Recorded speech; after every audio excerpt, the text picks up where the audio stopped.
Thank you, Griffin. We are following breaking news out of Greenville County this morning. Deputies are investigating a stabbing. The sheriff's office said this happened around 12:30 this morning along North Highway 25. Deputies tell us when they arrived, they found a man with at least one stab wound. That man was taken to a hospital. There's no word on his condition at this hour, but deputies also say there's no information about a possible suspect yet. Stay with WYFF News 4 for updates on this developing story.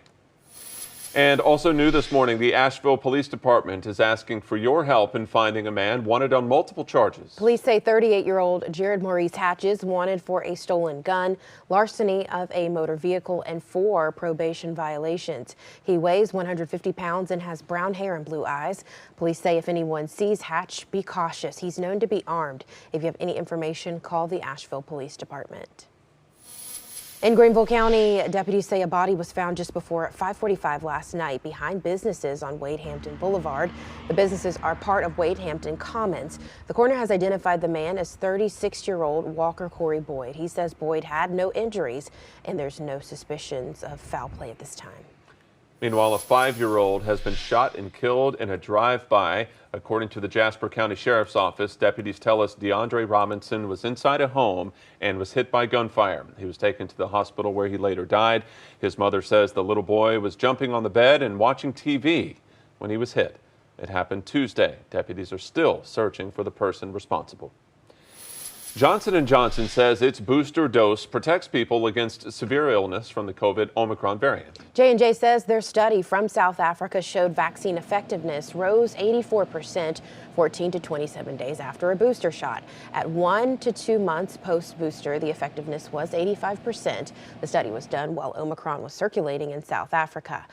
Meanwhile, another study from the U.S. showed the J&J booster had a strong immune response against severe disease. JetBlue Airways announces it's slashing nearly 1,300 flights. The cuts go through January 13th. They're due to a shortage of crew members getting sick from COVID. Flight cancellations have been the norm in the airline business since Christmas Eve, when hundreds of flights were canceled. According to FlightAware, more than 1,000 flights were canceled on yesterday. All right, and the new year means new opportunities to evaluate your finances and maybe start some new spending habits. Or just any better habits Right. for the new year. Okay, Jared Hill spoke with experts about what you can do to put a bow on your finances. Experts say start now, even if you got to start small, especially with some lingering questions about what the new year is going to look like. Heading into 2022. The challenge of the new year is that there is so much uncertainty. New habits are set to face some old problems. It does seem like a lot of the challenges that we've had in the last month in terms of the pandemic and supply chain issues and rising prices, it does seem that all of those are poised to continue.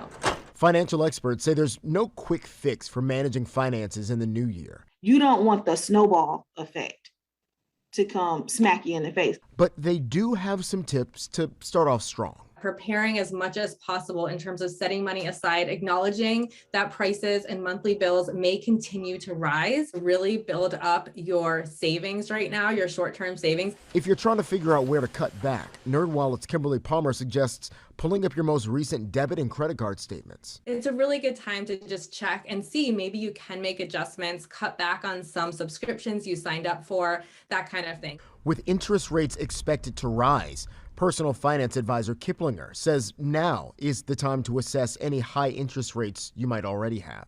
It will be bad for people who carry credit card debt and any other debt like a mortgage, home equity line of credit, because it makes paying back your debt that much harder.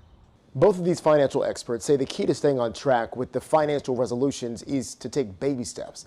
Also make sure that the new budget that you put in place is something you can actually stick with for the entire year. In Washington, I'm Jared Hill. Well, any future Fast and the Furious movies in the series will not include The Rock. Dwayne Johnson, The Rock, confirmed to CNN he will not return to the movie franchise. Questions about his return resurfaced recently when co-star Vin Diesel publicly posted that he wanted Johnson to return. According to Johnson, though, he told Diesel privately in the past he would not star in another film, and he's sticking to that. The wrestler turned actor and producer also said he has no plans to run for president, even though a poll showed nearly half of America would like to see him in the White House, according to that particular poll. The U.S. National Park Service is waiving entrance fees for 5 days next year. The 5 free days will be spread out across 5 different months. They include Martin Luther King Jr. Day, Veterans Day, and the first day of National Park Week. People who visit any national park on those days will not be charged an entrance fee. The NPS oversees more than 400 national parks, and it says only about 110 of them have admission fees, ranging from $5 and $35. An upstate group is working to collect items to send to farmers in Kentucky following those devastating tornadoes. The Pickens County Cattlemen Association is raising money and collecting supplies. They say so much help has gone to the cities affected by these tornadoes, but they want to help those in the rural areas who lost livestock and crops. So far, several local businesses like Tractor Supply and Griff's Farm and Home Center have all helped out.